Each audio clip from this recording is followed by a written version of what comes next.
Most people believe that the most dangerous person in a room full of cutthroat billionaires is the man with the highest net worth. They are wrong. The most dangerous person is the one everyone ignores. The one pouring the vintage champagne, the one clearing the crystal plates, the one they treat like invisible furniture. In the freezing winter of Manhattan, a waitress named Clara Evans was working the closing shift at the Obsidian Room, New York's most exclusive members-only dining club. She was drowning in medical debt, chronically exhausted, and completely invisible to the titans of Wall Street who dined there. But when the city's most ruthless corporate predator, Julian Sterling, walked through the velvet-draped doors, he made a fatal assumption. He assumed she was just an uneducated, desperate girl. He didn't know she understood the archaic, dying dialect of the original Swiss banking cartels. And he certainly didn't expect her to know the phantom name he had buried 2 decades ago, a name that would trigger a billion-dollar war before the appetizers were even cleared. The golden rule at the Obsidian Room was brutally simple, enforced by the icy glare of the floor manager, rather than any written manual. You are a ghost. You do not speak. You do not make eye contact. You cease to exist until a glass needs refilling. Clara Evans had mastered the art of not existing. At 23, with her grandmother's nursing home bills piling up and a tiny, unheated apartment in Brooklyn waiting for her, she had perfected the hollow, subservient gaze. It was a specific way of staring at a table of men, discussing hostile takeovers and mass layoffs without actually hearing them. You focused on the crisp knot of their brioni ties or the rim of their crystal glasses, never the eyes. In a place like this, eye contact was an invitation for cruelty. It was a rainy Tuesday, which usually meant a quiet dining room, but the atmosphere in the kitchen was electric with panic. Table 1, the vault, Chef Henri barked, sliding a plate of delicate Wagyu carpaccio across the stainless steel counter. Clara, if you breathe too loudly near this table, take off your apron and walk out into the snow. Am I clear? Clara wiped her trembling hands on her black apron. Who is sitting in the vault?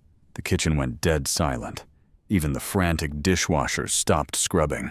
Julian Sterling, Henri said, his voice dropping to a terrified hush. And he is meeting Richard Blackwood. Do not speak. Do not smile. Just serve and vanish. Julian Sterling. The name dominated the front pages of the Wall Street Journal, usually accompanied by words like merciless takeover and untouchable. He was the CEO of Sterling Empire, a man who swallowed legacy companies whole and gutted them without a second thought. They called him the Reaper in the financial district. Clara picked up the heavy silver tray, ignoring the sharp ache in her wrists. She took a deep breath, smoothed her expression into a mask of blank obedience, and pushed through the swinging mahogany doors. The vault was a private alcove at the back of the restaurant, shielded by heavy velvet curtains and soundproofed glass. It was intimate, claustrophobic, and reeked of power. There were 4 men in the room. 2 were massive, stone-faced private security contractors standing perfectly still in the corners. The other 2 sat across from each other at the round marble table. Julian Sterling did not look like his imposing Forbes magazine covers. The glossy photos failed to capture the terrifying, absolute stillness of the man. He was in his early 30s with sharp, aristocratic features and dark hair swept back in a flawless, severe cut. He wore a charcoal bespoke suit that likely cost more than Clara's lifetime earnings. He wasn't speaking. He was merely watching the older man across from him, his long fingers idly tracing the rim of an empty glass. Clara approached the table. "Gentlemen," she murmured, her voice stripped of any personality. "The Wagyu." She moved with mechanical precision. Plate down, step back, repeat. One of Blackwood's security men, a hulking figure with a cruel smile, shifted his weight and leaned down to look at her legs. "Hey, sweetheart, you come with the dessert, or do I have to tip extra for a smile?" Clara froze, her breath catching in her throat. She kept her eyes glued to the tablecloth. "Is there anything else I can get you, sir?" she asked the table, completely ignoring the bodyguard. The bodyguard scoffed, reaching out to grab the edge of her apron. "Don't act so high and mighty, serving girl. You're just..." "Release her." The voice cut through the heavy air like a steel blade. It was low, quiet, and utterly commanding. Julian Sterling hadn't looked up from the table, but the temperature in the room instantly plummeted. The bodyguard snatched his hand back, as if he had been burned, muttering a hasty apology and stepping back into the shadows. Julian slowly lifted his gaze and looked at Clara. His eyes were a startling, piercing gray, completely devoid of warmth. He assessed her in a fraction of a second, taking in her cheap, scuffed shoes, the exhaustion bruised beneath her eyes, and her rigid posture. He wasn't looking at her as a woman, but analyzing her as a variable in the room. "Pour the wine," Julian commanded, his tone dismissing her humanity entirely. "Then step back to the wall." Clara gave a stiff nod. Her heart was hammering violently against her ribs. She needed this shift to end. She just wanted to go home, count her meager tips, and forget that monsters like Julian Sterling existed. But the nightmare was just beginning. Richard Blackwood, a silver-haired titan with a grandfatherly smile that didn't reach his venomous eyes, finally spoke. "You're a stubborn man, Julian. I offer you a peaceful merger, a chance to unite our portfolios, and you treat me like an enemy. You are an enemy, Richard," Julian replied smoothly, his voice devoid of emotion. "You don't want a merger. You want my shipping routes. You won't get them." Clara uncorked the vintage Bordeaux, her hand steady despite the adrenaline. She poured the dark red liquid into Blackwood's glass, then moved to Julian's. "Times are changing, Julian." Blackwood sighed, reaching for a silver sugar cube tong to drop ice into his water. "Your predecessor knew when to bow. It is a tragedy he isn't here to guide you." A dangerous shadow crossed Julian's face. "My predecessor was weak. I am not." "We shall see," Blackwood chuckled. He waved a dismissive hand at Clara. "Stand by the pillar, girl. We will need the bottle soon. Be entirely quiet." Clara obeyed, pressing her back against the cold stone pillar, clasping her hands tightly over her apron. She was less than 3 feet away from the most powerful men in America. Then everything changed. Blackwood took a sip of his wine, dabbed his mouth with a linen napkin, and glanced at his head of security. When Blackwood spoke next, it was not in English. It was not in French or standard Italian. It was a rapid, guttural dialect, a highly guarded derivative of Romansh and Old Swiss banking codes. It was a dead language used exclusively by the original bloodlines of European wealth to discuss illegal monopolies and assassinations without fear of wiretaps. Blackwood smiled warmly at Julian, treating the conversation like a polite joke while speaking the secret language to his bodyguard. "So, the arrogant fool knows nothing," Blackwood said in the archaic dialect. Julian's expression remained indifferent. He took a sip of his wine. "If you have something to say, Richard, say it in English. Your parlor tricks don't impress me," Blackwood chuckled. "I am simply admiring the architecture, Julian. Have some patience." He turned his eyes back to the bodyguard, switching back to the dialect, his voice dropping to a lethal whisper. "The moment he touches his water glass, snap his neck. Make it look like a heart attack. The medical examiner is already on our payroll." The words hung in the air, heavy and suffocating. "The moment he touches his water glass, snap his neck." Clara stopped breathing. She locked her knees to keep from collapsing onto the marble floor. Richard Blackwood thought he was speaking an untraceable code. He assumed the poor, exhausted American waitress standing by the pillar was uneducated trash. He was wrong. Clara Evans wasn't just a nobody. She had been raised by Nona Evelyn, the former head housekeeper of the Astor dynasty, the very dynasty Richard Blackwood had slaughtered 20 years ago. Clara had grown up listening to her grandmother mutter those exact Swiss Romansh banking phrases in her sleep. She didn't just understand the code. She knew the bloody history behind it. And as Clara watched Julian Sterling slowly reach out his hand toward the water glass, she realized she had a choice to make. If she stayed silent, the cold, arrogant CEO would be dead in exactly 3 seconds. Clara's mind raced as she stood paralyzed against the cold stone pillar. Do nothing, her survival instinct screamed. If you react, they kill you too. You are the waitress. You are furniture. You saw nothing. If she just kept her eyes on her scuffed shoes, Julian Sterling would be dead in seconds. The medical examiner, paid off by Blackwood's dirty money, would rule it a sudden cardiac arrest. The Sterling empire would crumble, and Blackwood would swallow the pieces. She would just have to mop up the spilled water and go home. She looked at Julian. He was arrogant, terrifying, and merciless. He was the Reaper of Wall Street. He probably deserved whatever corporate execution was coming to him. But then she watched him subtly rub his temple, a fleeting, unguarded gesture of pure exhaustion. Beneath the custom charcoal suit and the terrifying reputation, he looked remarkably human. He looked entirely alone, and more than that, she knew exactly who he was. He wasn't Julian Sterling. That was a fabricated identity, a ghost built from scratch. Her grandmother Evelyn used to tell stories about the old money families, the ones who built the city's foundations before the tech booms and corporate raiders took over.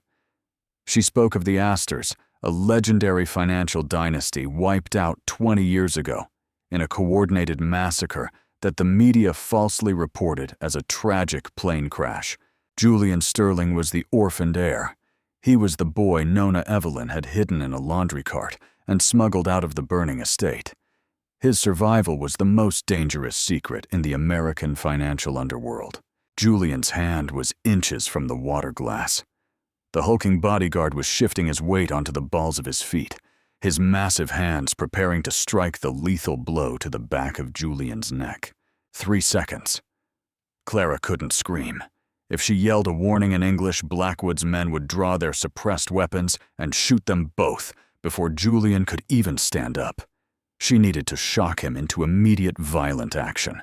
She needed to prove in a single breath that she was an ally in a room full of enemies. She stepped forward, her hands trembling so violently that the heavy silver tray clattered against her hip.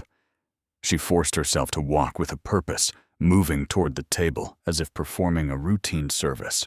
"More wine, Mr. Sterling?" she asked softly, her voice barely a whisper. Without waiting for his answer, she leaned over him, pretending to adjust the placement of his crystal wine glass. She was so close, she could smell the crisp scent of his cologne sandalwood bergamot and a faint hint of cold rain. She didn't pull away. She kept her face angled downward, her lips just inches from his ear. Blackwood was busy pretending to inspect his Rolex. The bodyguard was taking his final fatal breath before the strike. This was it.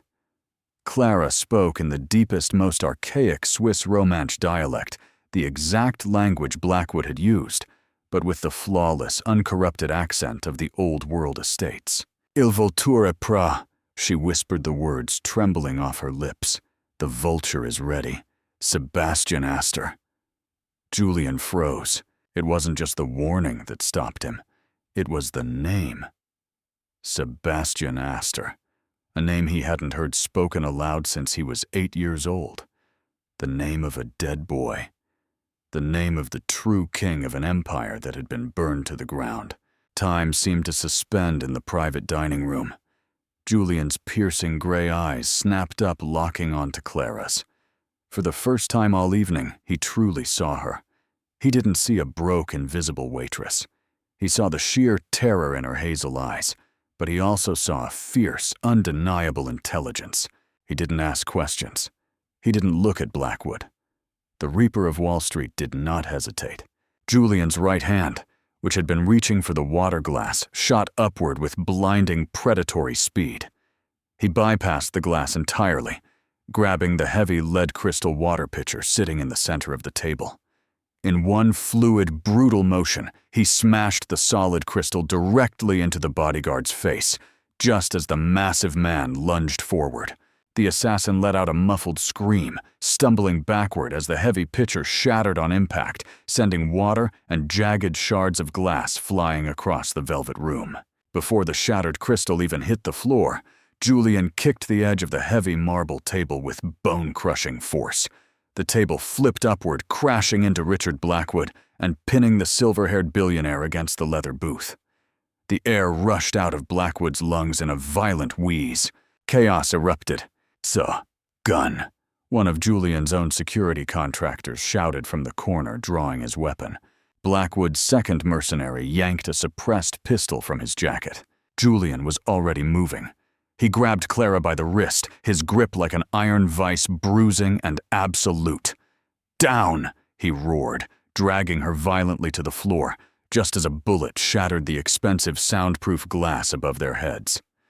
A rain of tempered glass showered over them like deadly diamonds. The elegant dining room exploded into a war zone. The thwip-thwip of suppressed gunfire cut through the air, followed by the deafening cracks of Julian's security team returning fire. Julian crouched over Clara, using his broad shoulders to physically shield her trembling body from the crossfire. He reached inside his tailored suit jacket and pulled out a sleek, matte black Sig Sauer pistol. He didn't look panicked. His movements were terrifyingly precise.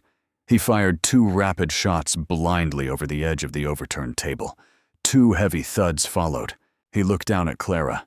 His face was inches from hers, his pupils dilated with pure adrenaline. The mask of the cold CEO entirely stripped away to reveal the ruthless survivor beneath. "Who the hell are you?" he demanded, his voice a low, lethal growl amidst the gunfire. Clara was shaking uncontrollably, her hands covering her ears. "Just a waitress!" she yelled back, tears of sheer panic stinging her eyes. "A waitress who knows the old dialect."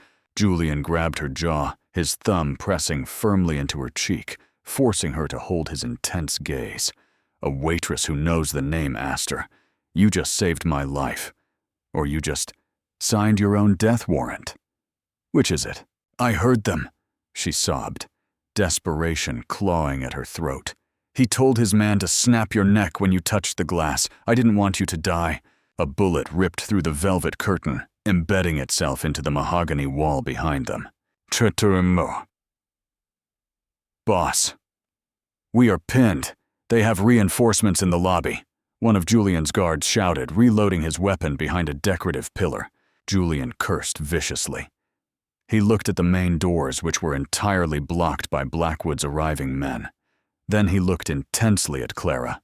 "Is there another way out of this room? You work here. Think, damn it." Clara's mind raced past the terror. The wine cellar. It was directly beneath them. "The prohibition hatch," she gasped, pointing to the ornate Persian rug under the overturned table.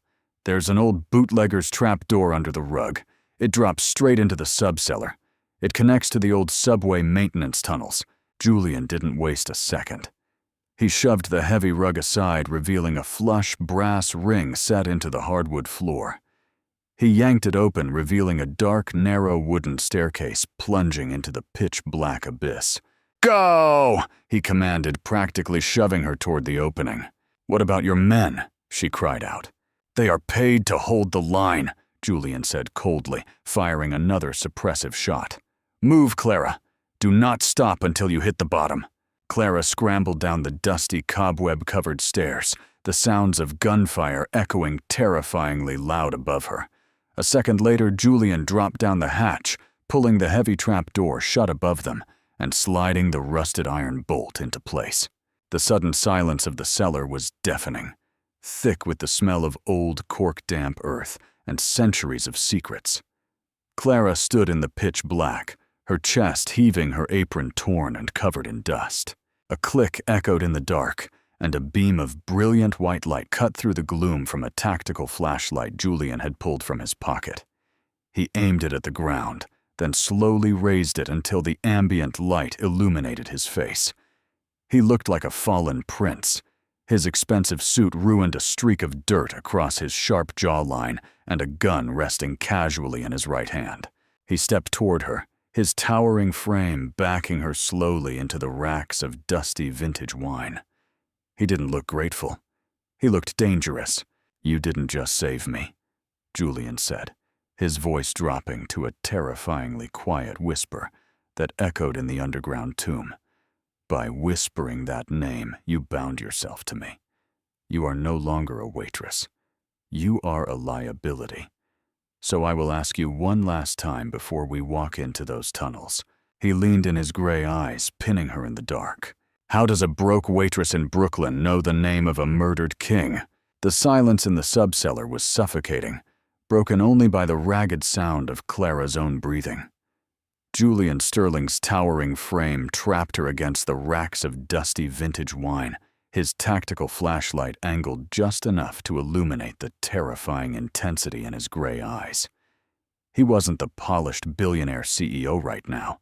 He was a predator backed into a corner, and he demanded the truth. "How?" Julian repeated, his voice dangerously soft. "How do you know that name?" Clara swallowed hard, pressing her back against the cold stone wall.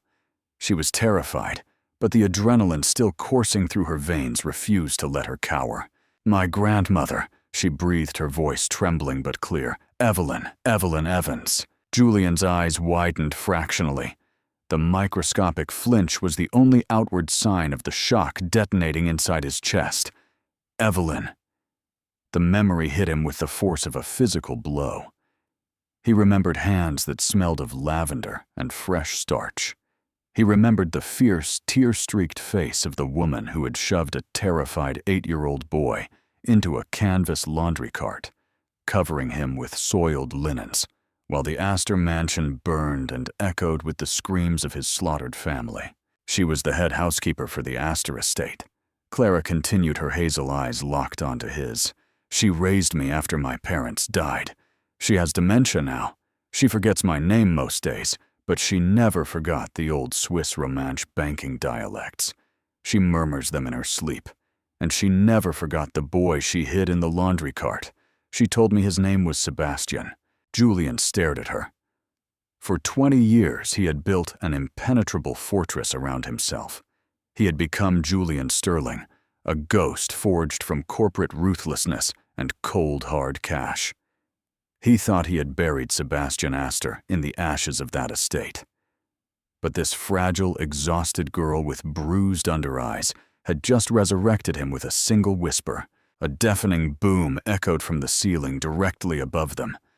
Dust and dead spiders rained down onto Clara's shoulders. Blackwood's men had found the trapdoor and were trying to breach the rusted iron bolt. Julian's mask of cold authority instantly slammed back into place. He clicked off the flashlight, plunging them back into absolute darkness. "Is she safe?" Julian asked, his voice cutting through the pitch black. "She's in a secure medical facility in Queens," Clara answered blindly. "Good," Julian said. Before Clara could react, Julian reached out in the dark. But he didn't grab her wrist like a hostage this time. He found her hand and intertwined his large, warm fingers securely with hers. His grip was entirely different now. It was anchoring, possessive, and shockingly protective. "Hold on to me," Julian commanded. "Do not let go, no matter what you hear." He clicked the flashlight back on, keeping the beam low to the ground, and pulled her toward the heavy steel maintenance door at the far end of the cellar.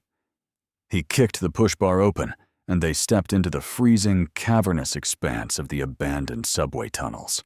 The air was damp and smelled of ozone rust and rat droppings. It was a stark, brutal contrast to the crystal chandeliers and velvet booths of the obsidian room.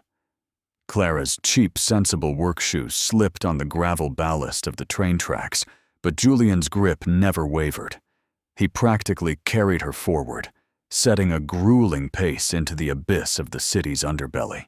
They walked in silence for what felt like hours, navigating the labyrinth of service tunnels. Clara's legs were burning, her lungs aching from the damp cold, and her feet were bleeding inside her shoes. But she didn't complain. She focused entirely on the broad shoulders of the man leading her through the dark. "Stop!" Julian suddenly ordered. He halted near a rusted service ladder leading up to a street grate. He turned off the light. The sudden absence of visibility made the world spin around Clara. She swayed on her feet, entirely exhausted. Julian felt her stumble. He stepped closer, his chest brushing against her shoulder. "Listen to me," he said, his voice a low rumble in the dark. "When we climb this ladder, we will be on 10th Avenue. My extraction team is exactly 2 minutes away. You will get into the black SUV. You will not look out the window. You will keep your head down. I need to go home." Clara stammered, the reality of her miserable life crashing back down on her. "My shift. My manager is going to fire me. My purse is still in my locker." Julian let out a dry, humorless breath. He reached out his hand, brushing a stray, dusty lock of hair from her forehead. The gesture was shockingly intimate. "Clara," he said, testing the sound of her name on his lips. It sounded like a vow. "You don't have a locker anymore. You don't have a shift. And if you walk back into that freezing apartment in Brooklyn, Richard Blackwood will have a team of corporate fixers waiting in your living room. You are a loose end. To them, you are already dead." The truth hit her like a freight train. She slumped against the cold concrete wall of the tunnel. "I didn't ask for this. I just wanted to pay my rent." "I know," Julian murmured. He stepped fully into her space, his towering presence shielding her from the cold draft of the tunnel. "You didn't ask for it, but you chose to save my life anyway. And Julian Sterling does not leave debts unpaid. You belong to my world now." Before she could process the heavy weight of his words, he guided her up the rusted ladder. They emerged into the bitter, freezing rain of the New York night. The city was oblivious to the war that had just been ignited. Taxis splashed through puddles, and neon signs bled red and gold into the wet asphalt. The moment their feet hit the pavement, a massive armored black SUV slid silently to the curb. The tinted back door swung open from the inside. Julian placed a firm, protective hand on the small of Clara's back and guided her into the leather-scented warmth of the vehicle sliding in directly beside her. "Drive. Protocol Omega," Julian ordered the driver. "Yes, sir," the driver replied, pulling the heavy vehicle smoothly into the midnight traffic. The doors locked with a heavy, final thud.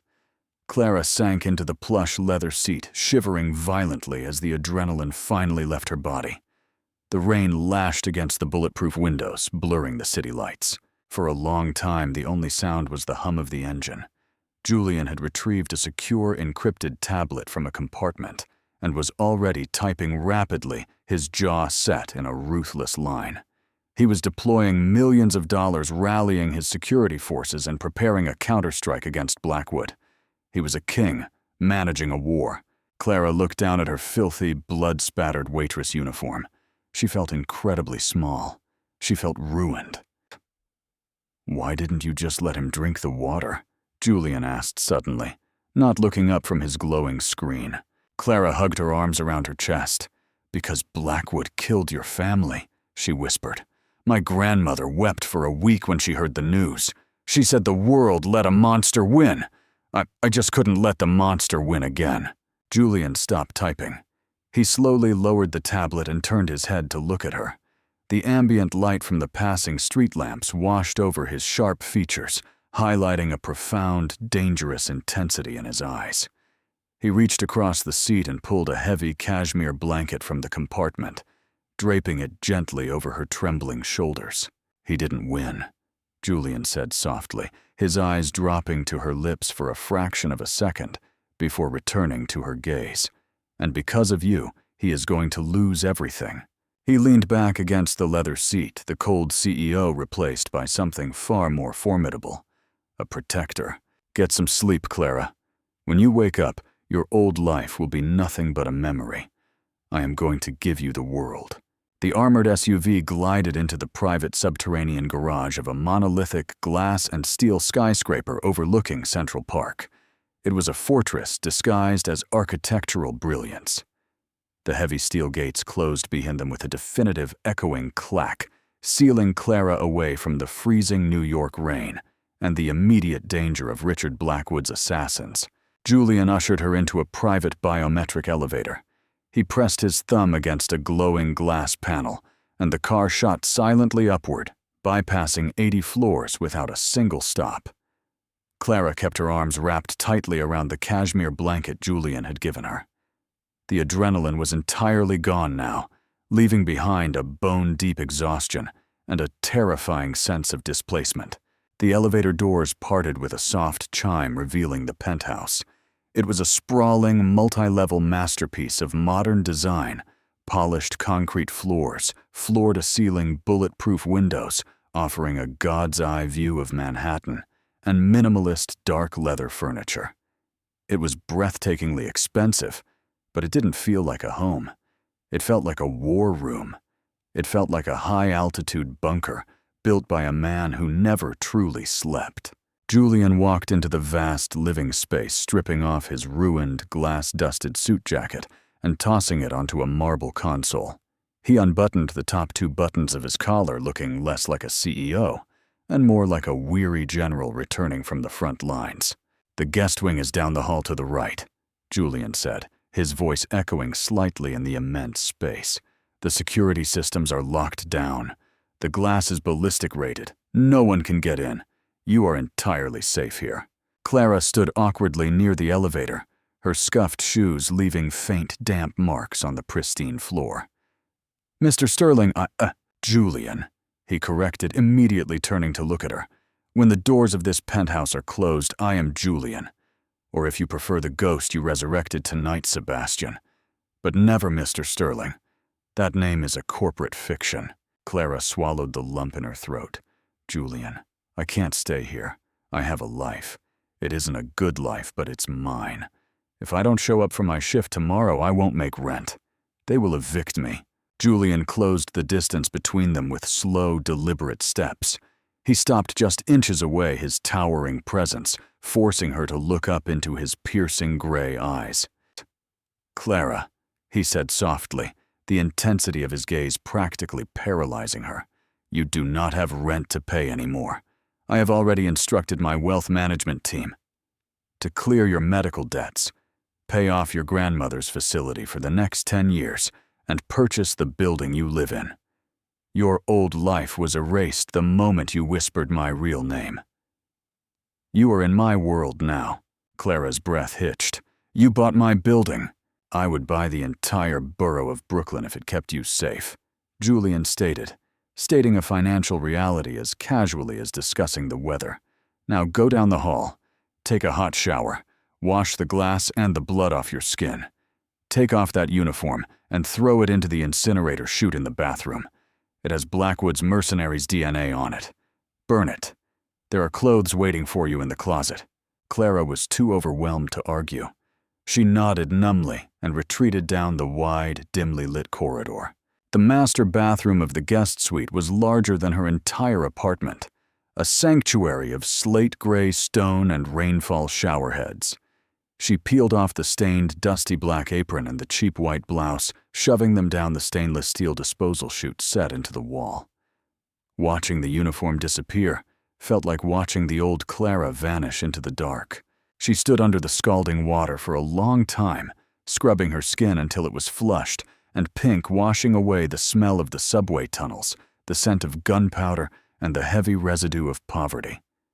When she finally stepped out, she found a stack of clothing placed neatly on the vanity. It wasn't women's clothing. It was Julian's. A pair of soft, charcoal gray sweatpants and a heavy black cashmere sweater that smelled faintly of sandalwood and expensive cedar. She put them on. The clothes dwarfed her, the sweater hanging off her shoulder, forcing her to roll the sleeves up multiple times. Wearing his clothes felt bizarrely intimate, like walking around wrapped in his direct protection. When Clara emerged back into the living room, the city lights below were glittering like a bed of scattered diamonds. Julian was standing by the massive window, pouring 2 glasses of amber liquid from a crystal decanter. He had changed into a clean dark t-shirt and slacks. The casual clothing highlighted the broad, muscular build of his shoulders and the rigid, tense line of his back. He turned when he heard her bare feet on the polished floor. His eyes swept over her, taking in the sight of her, swallowed by his oversized cashmere sweater. The cold, calculating CEO mask slipped for a fraction of a second, replaced by a dark, possessive heat that made Clara's pulse race. "Come sit," he said, his voice dropping an octave. He handed her a heavy crystal tumbler. It was a 25-year-old Macallan Scotch.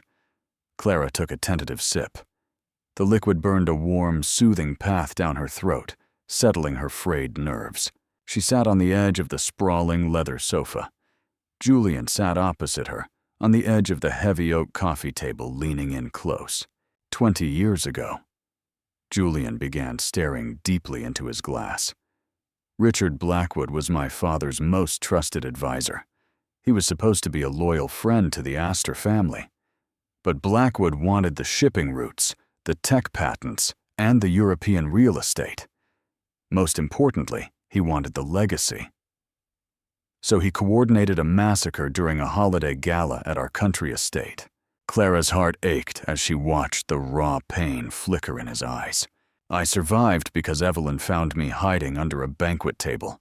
She shoved me into a laundry cart and wheeled me right past Blackwood's men. She took me to an orphanage in upstate New York, changed my name, and told me never to speak a word of Swiss romance again. Julian looked up, his gaze locking onto Clara's. I built the Sterling Empire from nothing and just to become powerful enough to crush Blackwood. I have spent a decade bankrupting his shell companies and destroying his allies. So why did he try to kill you tonight? Clara asked softly. If he thinks the Astor bloodline is dead, why risk assassinating Julian Sterling in public? Julian leaned closer, the scent of the scotch and sandalwood wrapping around her. Because I'm getting too close to the vault. Sterling Empire is just my weapon, Clara. The true power, the absolute wealth of my family is locked inside something called the Astor Trust. It is a physical ledger containing billions of untraceable assets, original deeds and offshore accounts. Before my father was murdered, he hid the trust. Blackwood has spent 20 years tearing the world apart looking for it. If he finds it, his power will be absolute, and no law enforcement agency will ever be able to touch him. And if I find it, I will rip his empire to shreds in a single day, and I will make him watch. Julian's voice was as cold as a grave. Clara frowned, tracing the rim of her glass. But how does that involve me? I don't know anything about a trust. I'm just a girl who remembered a phrase her grandmother muttered in the dark. Julian reached out his warm, rough fingers, gently enveloping her small hand. The touch sent a jolt of electricity straight to her heart. No, you are not just a girl, Clara, Julian said with fierce conviction. Evelyn didn't just save my life. My father trusted her. I believe he gave her the cipher. I believe he told her where the trust is buried. Her dementia isn't just a symptom of age. It's a traumatized mind trying to protect a secret. He squeezed her hand, his thumb tracing slow, hypnotic circles on her skin. Blackwood is desperate. He is tapping phones, bribing doctors, searching for any connection to the old Astor estate. If he realizes Evelyn Evans is still alive, he will torture her to get the location of the trust. And if he finds out her granddaughter speaks the dialect, Julian's jaw clenched so hard a muscle feathered in his cheek. Clara felt a cold dread wash over her. He would kill me. He will try. Julian corrected, his eyes burning with a terrifying protective fire. He lifted her hand, pressing his lips softly but firmly against her knuckles. The gesture was a vow signed in absolute devotion. But he will have to burn through every dollar, every bullet, and every man in my empire to reach you. Julian whispered against her skin. You are no longer a bystander in this war, Clara. You are the key, and I do not let anyone touch what is mine. Days blurred into a terrifying, suspended reality inside the glass fortress.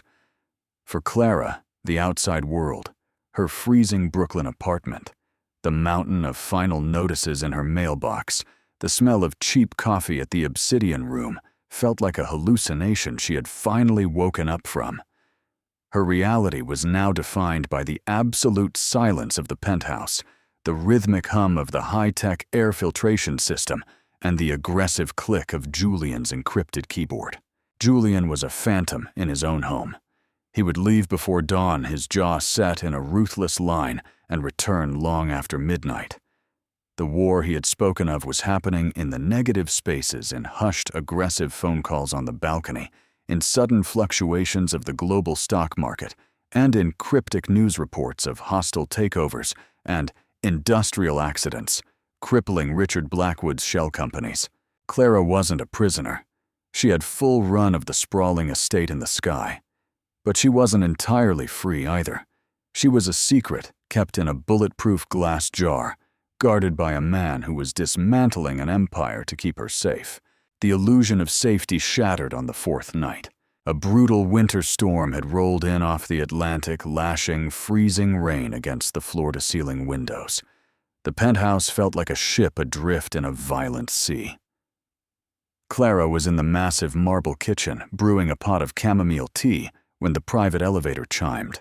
It wasn't the smooth, welcoming chime of a standard entry. It was a harsh electronic buzz, a manual override.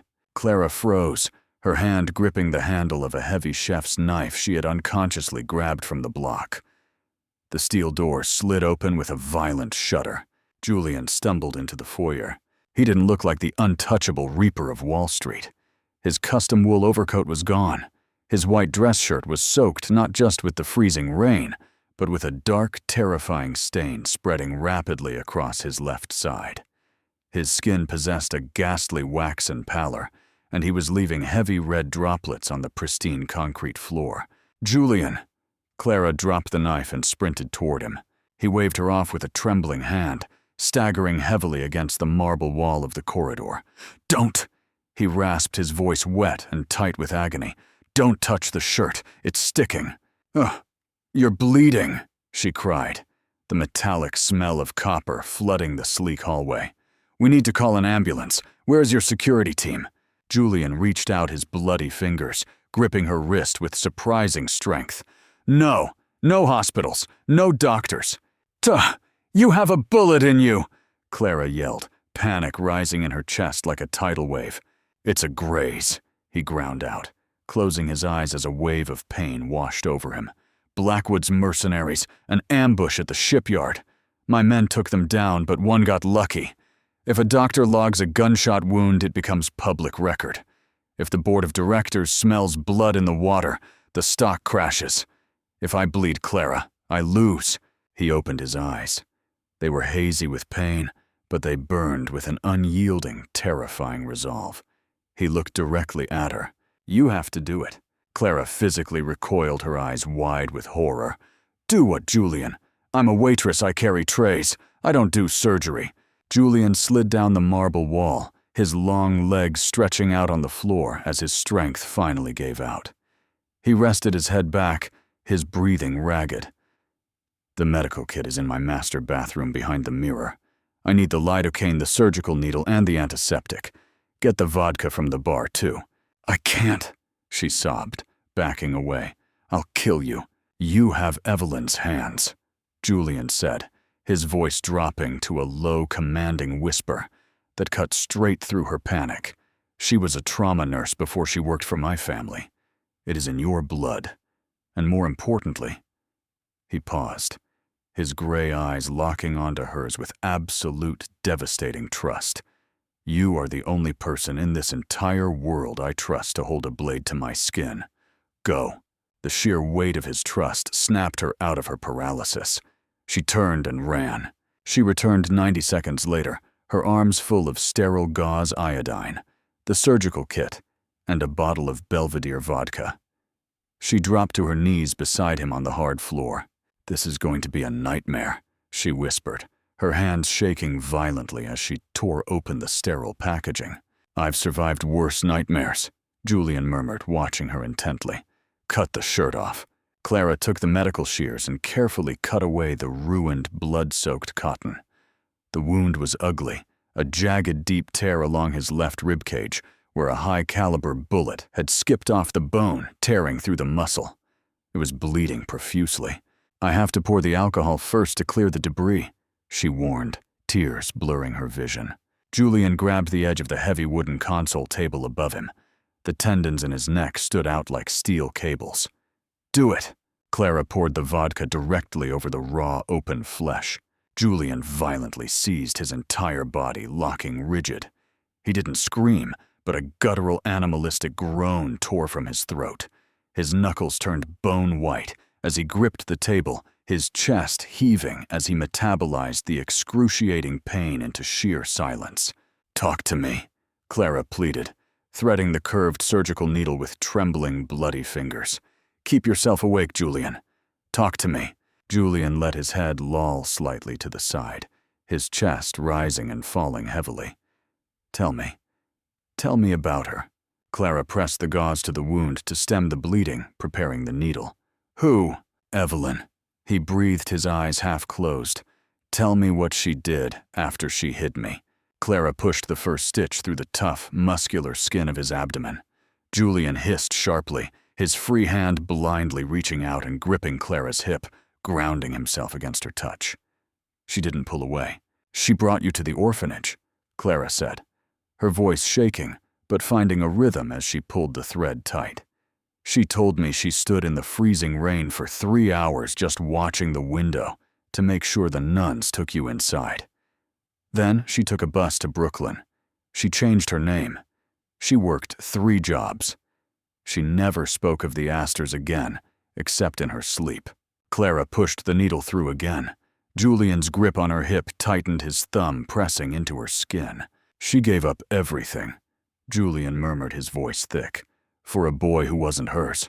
She said you were the true king," Clara whispered, tying off the stitch and moving to the next. "She said the world needed you alive. I spent 20 years thinking I was a ghost." Julian confessed, the blood loss and pain stripping away every layer of his corporate armor. "I built this empire out of pure rage, Clara. I never cared if I survived the war against Blackwood. I only cared that I took him down with me." Clara stopped. She looked at him, her hands covered in his blood. His face was inches from hers, stripped of the arrogance, stripped of the CEO title. He was just Sebastian. "And now?" she asked softly. Julian slowly released his death grip on the console table. He reached up his large, warm hand, cupping the side of her face. His thumb brushed away a tear she hadn't realized was falling. "Now," he whispered, his gray eyes searching her soul. "I have a reason to survive." Clara's heart stopped. The air between them grew impossibly thick, charged with the scent of copper vodka and a raw, undeniable intimacy. She leaned into his palm for a fraction of a second, drawing strength from his touch before forcing herself to look back at the wound. "3 more stitches," she said, her voice breathless. When she finally finished, she taped a heavy bandage over the sutured skin. Julian was completely exhausted, his skin slick with a cold sweat. "Help me up," he commanded quietly. "I have to make a call. If I don't check in with my security chief, they will assume I'm dead and start a street war." Clara wedged her shoulder firmly under his right arm. She braced her legs, straining under the sheer, dead weight of his towering frame, and hauled him up. They staggered together into the living room, collapsing onto the sprawling leather sofa. Julian didn't immediately reach for his phone. Instead, he leaned heavily against the backrest, pulling Clara down with him until she was tucked securely against his uninjured side. He wrapped his arm around her, pinning her to his chest. She could hear the heavy, steady thud of his heart beneath her ear. She had just sewn his flesh together. She had seen him broken, and she had put him back together. The barrier of the billionaire and the waitress was entirely gone, burned away by the adrenaline and the blood. Julian pressed his lips softly against the top of her hair. "You aren't just keeping my secret anymore, Clara," he murmured into the dark room, his arm tightening around her protectively. "You're keeping me alive." The morning light filtering through the floor-to-ceiling ballistic glass was cold and gray. Clara woke up on the sprawling leather sofa, disoriented for a fraction of a second, before the heavy weight of the cashmere blanket and the lingering scent of sandalwood brought the terrifying reality of the previous night rushing back. She sat up. Julian was not beside her. Panic spiked in her chest until she saw him. He was standing by the massive marble kitchen island, fully dressed in a crisp black dress shirt and dark trousers. He moved with a stiff, calculated carefulness that betrayed the agonizing stitches hidden beneath his clothes, but his posture was entirely unyielding. He was staring at a bank of glowing monitors, watching a live financial news broadcast. On the screen, Richard Blackwood was stepping up to a mahogany podium, flashing his signature grandfatherly smile to a room full of Wall Street reporters. "Julian," Clara whispered, standing up and wrapping the blanket tightly around her shoulders. Julian didn't turn around, but he reached backward of his hand, opening in an unspoken invitation. Clara walked to him, sliding her hand into his. His fingers immediately closed around hers, warm and solid. "Listen to him," Julian said, his voice a low, dangerous rumble. "Today marks a historic moment for the global market," Blackwood announced on the screen, his voice dripping with false humility. "By the end of this week, Blackwood Holdings will formally absorb the final dormant assets of the legacy European trusts. We are closing the book on the tragedies of the past and building a united, unshakable future." Clara frowned, looking up at Julian's razor-sharp profile. "He's talking about your family's assets. He's making a public move. He is desperate," Julian corrected, squeezing her hand. "He knows I survived the ambush last night. He knows I am coming for him. He is trying to legally lock down the Astor Trust through the corporate courts before I can expose him. He needs the physical ledger to finalize the transfer." Julian muted the television with a sharp click of a remote. He finally turned to look at her. The dark circles under his gray eyes were pronounced, but the fire in them was absolute. "And he made his first mistake last night, Clara," Julian said softly. "While his men were busy shooting at me, his corporate fixers paid a visit to a certain medical facility in Queens." Clara's heart stopped dead in her chest. The blood drained from her face. "My grandmother!" "Breathe, Clara," Julian commanded gently, gripping both of her shoulders to steady her. "I told you I do not leave loose ends, and I do not let anyone touch what is mine. My extraction team was there 3 hours before Blackwood's men even arrived. She is safe." Clara choked back a sob of sheer terror and relief. "Where is she?" "Here," Julian said. "In the East Wing. I had a fully staffed private medical suite installed overnight. She is sleeping." Clara didn't think. She just reacted. She threw her arms around his waist, burying her face into his chest, carefully avoiding his injured side. Julian let out a soft breath, his large hands immediately coming up to cradle the back of her head, pressing her fiercely against his racing heart. For a man who had spent his entire life building walls of ice, the warmth he offered her was staggering. "Thank you," she wept into his shirt. "Thank you, Julian." "Come," he whispered, pressing a kiss to the crown of her head.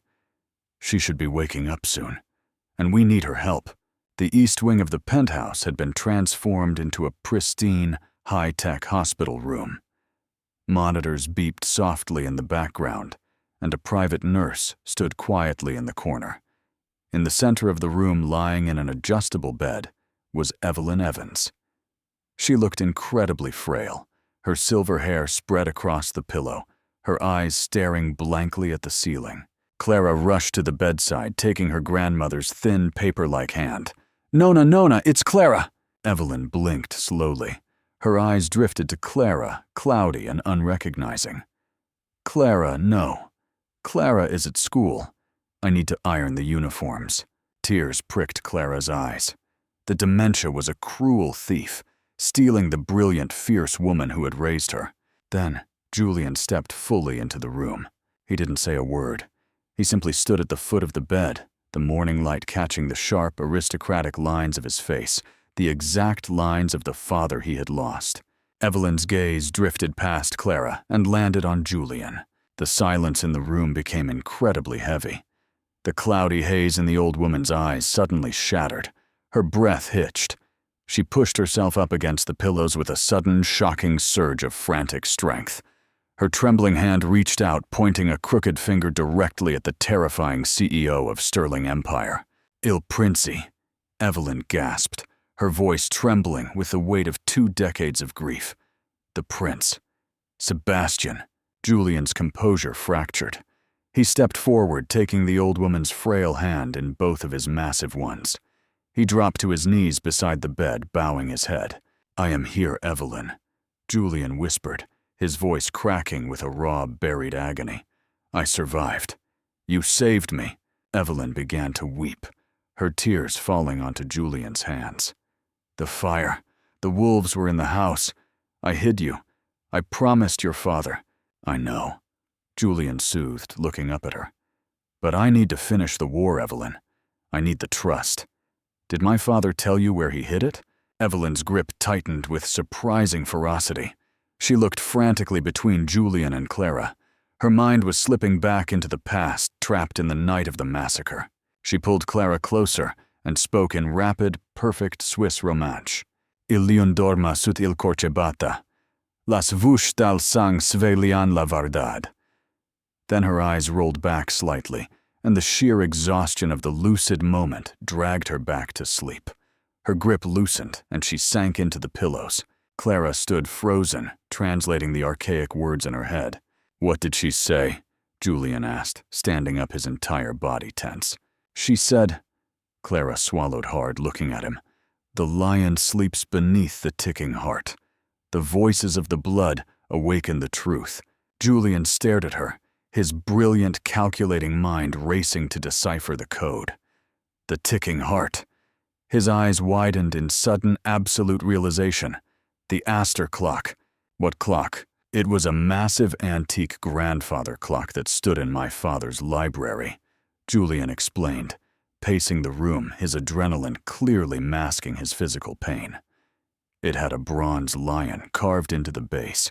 After the fire, Blackwood claimed all the surviving art and antiques from the estate. He kept the clock as a trophy. Julian stopped pacing and looked at Clara. "The trust isn't an offshore bank account, Clara. It's a physical document, a master ledger, and my father hid it inside the base of that clock. And the lock isn't digital. It's acoustic. The voices of the blood awaken the truth. It responds to the spoken dialect. It responds to you." "Where is the clock now?" Clara asked, her heart hammering. "It's in Richard Blackwood's private office at the top of the Blackwood Holdings Tower," Julian said, a lethal, predatory smile curving his lips. "And tonight he's hosting a massive charity gala in that exact building to celebrate his new acquisition. The entire elite of New York will be there." He walked over to Clara, stopping inches away. He reached out his thumb, gently tracing the line of her jaw. The touch was burning hot. "I am going to walk into the lion's den tonight and take back my kingdom," Julian murmured. "But I cannot open the vault without you. I need my translator. I need my queen." Clara looked up at the man who had bought her city to keep her safe, the man whose blood she had washed from her hands. She thought of the years of poverty, the humiliation at the restaurant, and the monster who had caused it all. The terrified waitress was dead. She lifted her chin, her hazel eyes blazing with a new, dangerous fire. "Then let's go get your kingdom back, Julian." The transformation did not happen in a dressing room. It happened in the mind. When Clara looked at herself in the floor-to-ceiling mirror of the guest suite that evening, she did not see the exhausted, invisible waitress from the obsidian room. The woman staring back at her was striking, dangerous, and entirely untouchable. Julian had summoned a private team of elite stylists, but he had chosen the gown himself. It was a masterpiece of midnight blue silk that clung to her curves like liquid glass, with a plunging back and a high, elegant neckline. It wasn't a dress meant to blend in. It was a dress designed to command an empire. Her dark hair was swept up into a sleek, sophisticated twist, and her makeup was minimal, but razor-sharp, drawing absolute attention to the fierce intelligence in her hazel eyes. The door to the suite clicked open softly. Julian stepped inside. He was wearing a bespoke black tuxedo that fit his broad shoulders with lethal perfection.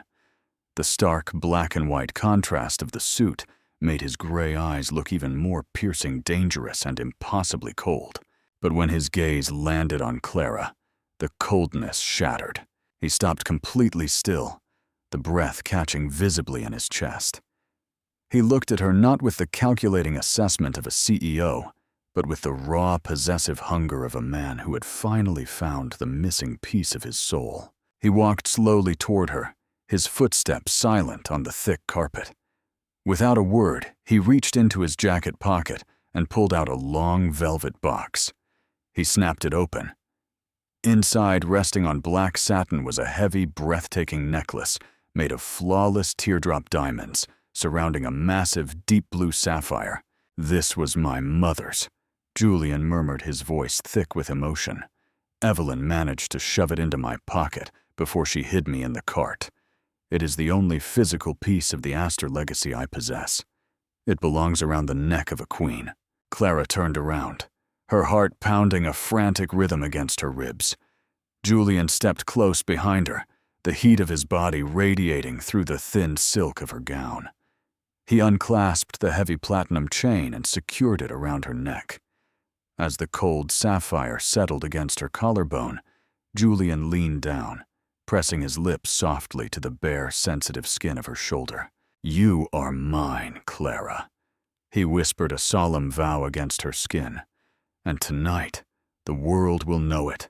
The Blackwood Holdings Tower in Midtown Manhattan was a monument to stolen wealth. Outside, the flashbulbs of 100 paparazzi created a blinding strobe light effect as the city's absolute elite arrived for the charity gala. When Julian's armored Maybach pulled up to the red carpet, a ripple of nervous tension swept through the crowd. Julian Sterling was notorious for refusing public events. The driver opened the door. Julian stepped out first, instantly dominating the space with his towering height and lethal aura. The cameras went wild, but Julian ignored them. He turned, offering his hand into the dark interior of the car. Clara placed her hand in his. When she stepped out into the freezing night air, the crowd went dead silent for 3 agonizing seconds. The billionaires, the socialites, and the corporate vultures stared in absolute shock. They didn't know who she was, but the way Julian Sterling held her hand, anchoring her, protecting her, claiming her, told them exactly what she was: untouchable. They walked into the grand ballroom. The vaulted ceilings were covered in gold leaf, and crystal chandeliers bathed the room in a warm, expensive glow. At the far end of the room, standing at a podium, Richard Blackwood was mid-sentence in his welcoming speech. That was, and so, as we look to the future of global commerce, Blackwood's eyes swept over the crowd and landed on the entrance. The color instantly drained from his face, leaving him looking like a corpse. His microphone shrieked with a sharp burst of static as his grip tightened in sheer, unadulterated terror. Julian offered a cold, predatory smile. He didn't say a word, but the message was deafeningly clear. "I am still breathing, and I am coming for you." Whispers erupted across the ballroom like a wildfire. Several of the elite patrons, the same men who had ignored Clara at the Obsidian Room just days ago, stared at her in terrified recognition. They realized the girl they had treated like furniture was now holding the leash of the most dangerous predator in the room. Julian leaned his head down, his lips brushing Clara's ear. Distraction achieved. Blackwood security is panicking. They are pulling men from the upper floors to cover the ballroom exits. It's time to move. They seamlessly slipped away from the flashing lights and the terrified stairs, moving with calculated precision toward the private executive elevators, hidden behind a wall of frosted glass. Julian produced a cloned biometric keycard courtesy of his elite tech division and swiped it. The elevator doors parted instantly. "Top floor," Julian commanded, hitting the button. The ride was silent and tense. Clara's hand gripped Julian's tightly. She could feel the faint outline of the surgical bandage beneath his tailored jacket, a terrifying reminder of the stakes. The doors opened to Blackwood's private penthouse office. It was disgustingly opulent, lined with stolen art and antique books. And there, standing in the far corner of the room, dominating the space with its imposing oak and bronze structure, was the Astor clock. It was massive, standing over 8 feet tall. The pendulum swung with a heavy, rhythmic tick-tock that sounded like a heartbeat in the silent room. At the base of the clock, carved into solid bronze, was a roaring lion. Julian walked toward it, his chest heaving with 20 years of buried grief and blinding rage. He ran his hand over the polished wood. "He kept it right behind his desk," Julian whispered. "He looked at the symbol of my family every single day." He turned to Clara, stepping aside. "The acoustic receiver should be hidden inside the lion's mouth. Do it, Clara." Clara stepped forward. The sapphire rested heavily against her chest, feeling like a shield. She looked at the bronze lion, took a deep breath to steady her racing heart, and spoke the archaic Swiss Romanche phrase with perfect, chilling clarity. "Il lion dorma sut il corche batta. Las vush dal sang svelian la verdad." For 3 agonizing seconds, nothing happened. The clock continued its heavy ticking. Then, a sharp mechanical click echoed from inside the heavy oak base. The bronze lion's head slowly slid forward, revealing a hidden, fireproof titanium safe buried deep within the antique wood. Julian didn't hesitate. He reached into the dark cavity. When he pulled his hand out, he was holding it. The Astor Trust. It was a thick, heavy, black leather ledger, bound with a solid gold clasp. Inside those pages lay the original deeds to European ports, multi-billion-dollar offshore accounts, and the absolute unassailable proof of the Astor bloodline's wealth. Julian stared at the ledger, his gray eyes shining with unshed tears. The ghost was finally laid to rest. He turned to Clara, pulling her into his side and pressing a fierce, triumphant kiss against her temple. "We did it," he breathed. "It's over." Not quite, Sebastian. The cold, gravelly voice shattered the triumph in the room. Julian and Clara spun around. The heavy mahogany doors to the office had been thrown open. Standing in the doorway was Richard Blackwood. He wasn't smiling his grandfatherly smile anymore. His face was a mask of pure, desperate malice. Behind him stood 4 elite mercenaries, their suppressed automatic weapons raised and pointed directly at Julian and Clara's chests. "I have to admit," Blackwood sneered, stepping into the room and locking the door behind him. "When my men told me you survived the shooting, I was furious. But now I see it was a blessing. You solved the puzzle for me. You opened the clock." Blackwood leveled a silver pistol directly at Clara's heart. "Tut." "Put the ledger on the desk," Sebastian Blackwood commanded, his finger tightening on the trigger. "Or I will paint this beautiful dress with the waitress's blood before I put a bullet in your head." The air inside the lavish penthouse office turned to ice. Richard Blackwood's silver pistol was aimed squarely at Clara's chest, his finger whitening against the trigger.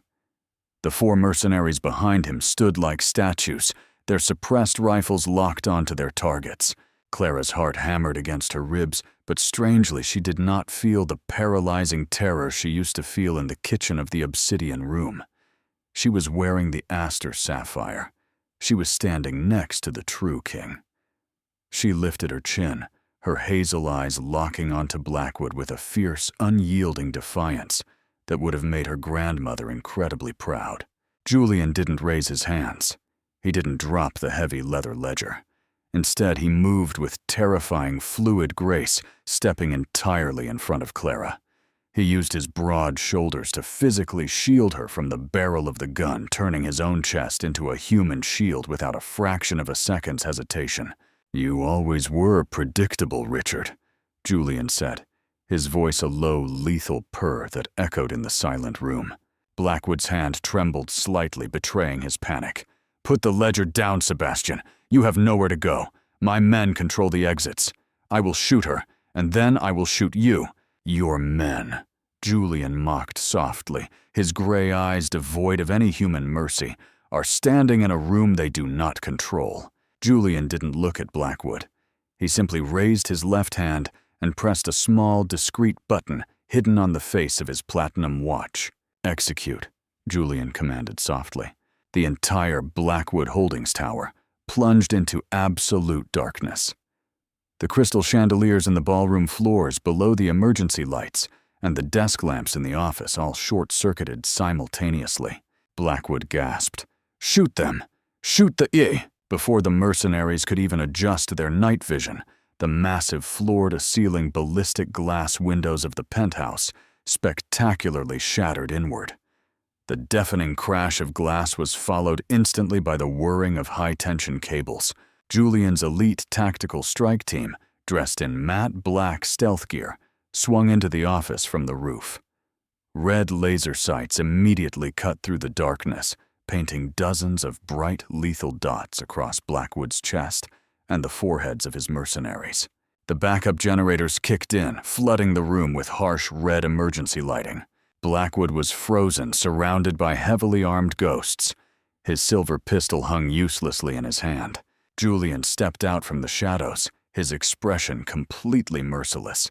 He walked up to the silver-haired billionaire, his towering frame dominating the older man. With a swift, brutal motion, Julian snatched the gun from Blackwood's trembling hand and tossed it aside. "You spent 20 years looking for my family's legacy, Richard," Julian whispered, his voice vibrating with the cold rage of a slaughtered dynasty. "Well, you found it! And it is the last thing you will ever see as a free man." Julian turned to his strike team commander. "Turn him over to the federal agents waiting in the lobby. Give them the audio recordings of his corporate assassinations, and give them the accounting files we pulled from his servers. Let him rot in a concrete box." As the mercenaries were disarmed and Blackwood was dragged screaming and sobbing from his own office, Julian turned back to Clara. The ruthless CEO vanished, instantly replaced by the Protector. He closed the distance between them, framing her face with his large, warm hands, his thumbs sweeping over her cheekbones to check for any sign of fear. "Are you hurt?" he demanded, his eyes scanning her frantically. Clara let out a shaky breath, a brilliant, triumphant smile breaking across her face. She rested her hands over his, feeling the steady, powerful thrum of his pulse. "I'm perfect, Julian. We won." Julian let out a ragged sigh of profound relief. He pulled her against his chest, burying his face in the curve of her neck, inhaling the sweet scent of her skin. "We won," he echoed, pressing a fierce kiss to her shoulder. But the final execution of Richard Blackwood didn't happen in the dark. It happened in the blinding light of day.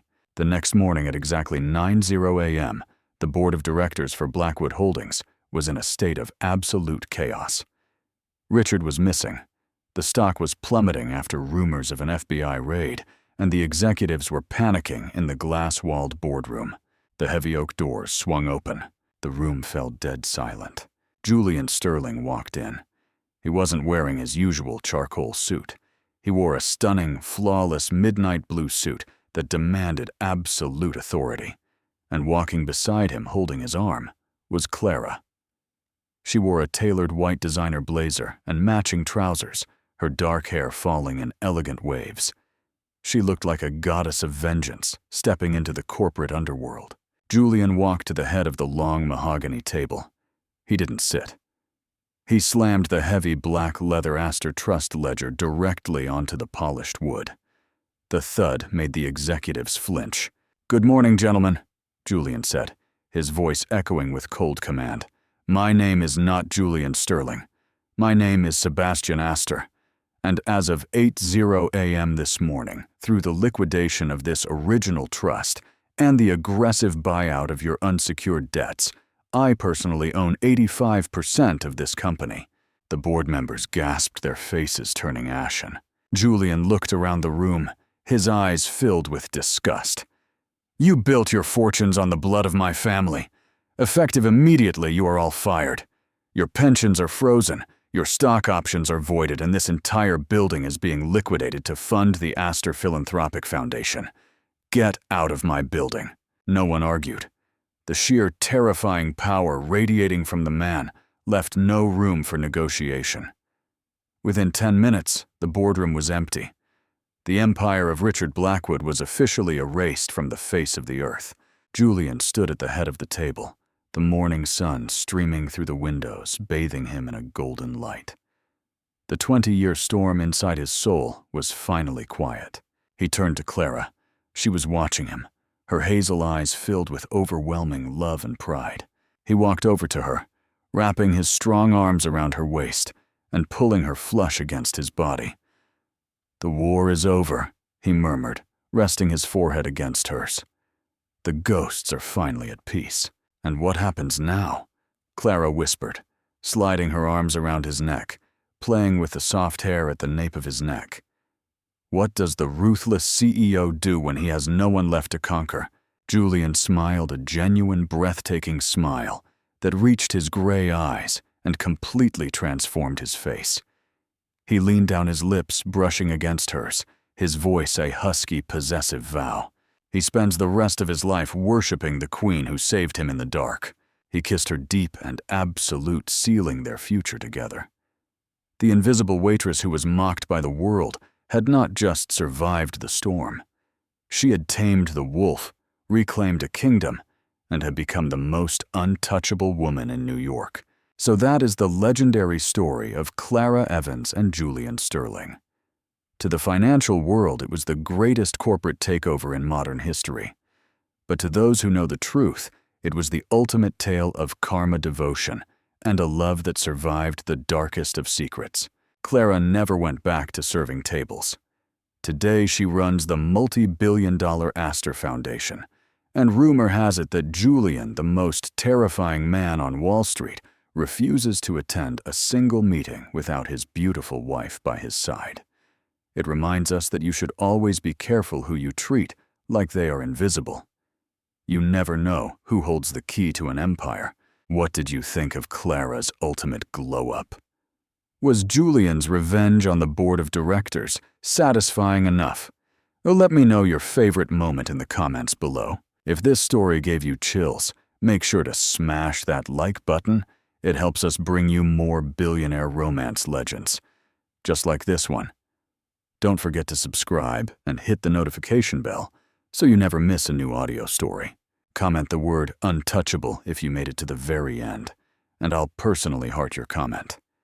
Thanks for listening, and remember, true power isn't about how loudly you speak. It's about who is listening when you whisper.